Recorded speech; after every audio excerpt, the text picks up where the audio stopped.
कभी सोचा है कि एक कहानी हजारों सालों तक कैसे जिंदा रहती है, कैसे वो पीढ़ी दर पीढ़ी लोगों को प्रेरणा देती रहती है। आज हम इंसानियत के सबसे महान महाकाव्यों में से एक रामायण के विशाल सागर में गोता लगाएंगे और कोशिश करेंगे कि इसके सार को सिर्फ कुछ ही मिनटों में समझ सकें। तो आज की हमारी ये जो यात्रा है वो 5 पड़ावों से होकर गुजरेगी।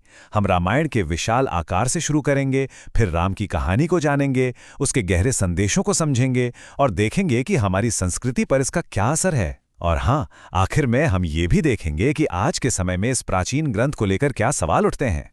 तो चलिए सबसे पहले ये समझते हैं कि रामायण आखिर है क्या।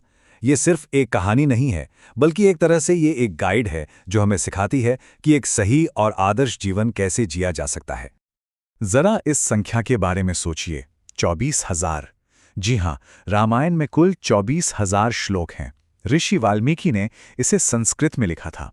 तो ये कोई छोटी मोटी कविता नहीं, बल्कि एक बहुत ही बड़ा, एक विशाल महाकाव्य है। और ये भारतीय साहित्य के उन बुनियादी महाकाव्यों में से एक है जिसकी गूंज सदियों से पूरे दक्षिण और दक्षिण पूर्व एशिया में सुनाई देती रही है। तुलसीदास की रामचरितमानस ने तो इसे घर घर तक पहुंचा दिया। मतलब इसका प्रभाव थाईलैंड से लेकर इंडोनेशिया तक फैला हुआ है। अब रामायण को समझने की सबसे जरूरी चाबी है धर्म शब्द। ये सिर्फ एक शब्द नहीं, बल्कि इस पूरे महाकाव्य का नैतिक कंपास है जो दिशा दिखाता है। इसका सीधा सा मतलब है कर्तव्य, सही आचरण और सही रास्ता। ये वो धागा है जो पूरी कहानी को एक साथ पिरो कर रखता है। तो चलिए अब कहानी के दिल में उतरते हैं। मिलते हैं इसके मुख्य किरदारों से, आदर्श राजकुमार राम, उनकी पत्नी सीता और लंका का शक्तिशाली राजा रावण। इन तीनों की कहानी ही अच्छाई और बुराई के एक महान संघर्ष का आधार है। इस पूरी कहानी को 7 हिस्सों में बांटा गया है, जिन्हें कांड कहते हैं।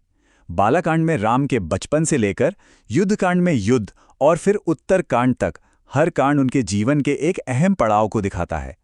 ये एक तरह से कहानी के चैप्टर्स हैं। तो कहानी की शुरुआत होती है अयोध्या के राजकुमार राम से, जिन्हें भगवान विष्णु का अवतार माना जाता है। वो एक स्वयंवर में राजकुमारी सीता का दिल जीतते हैं और उनसे विवाह करते हैं। यहां तक तो सब कुछ बिल्कुल परफेक्ट लगता है। लेकिन जैसा कि महान कहानियों में होता है, एक बड़ा मोड़ आता है। एक वचन को निभाने के लिए राम को अपना राजपाट, अपना महल, सब कुछ छोड़कर 14 साल के लिए वनवास पर जाना पड़ता है। और इस मुश्किल सफर पर उनकी पत्नी सीता और भाई लक्ष्मण भी उनके साथ हो लेते हैं।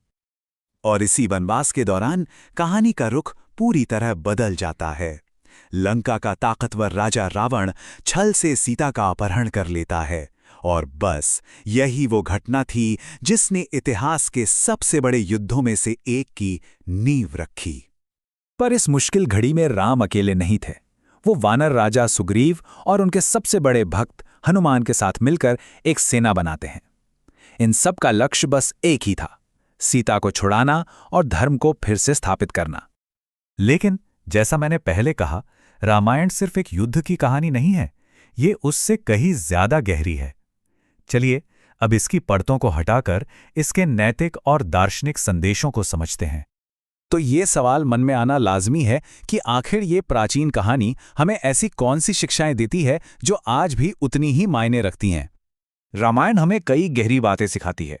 सबसे पहले है धर्म, मतलब अपनी इच्छाओं से ऊपर अपने कर्तव्य को रखना, जैसा राम ने किया।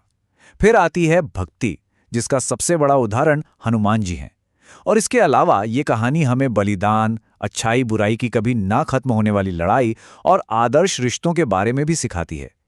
तो अब सवाल ये है कि हजारों साल पुरानी ये कहानी आज भी हमारे लिए इतनी जरूरी क्यों है।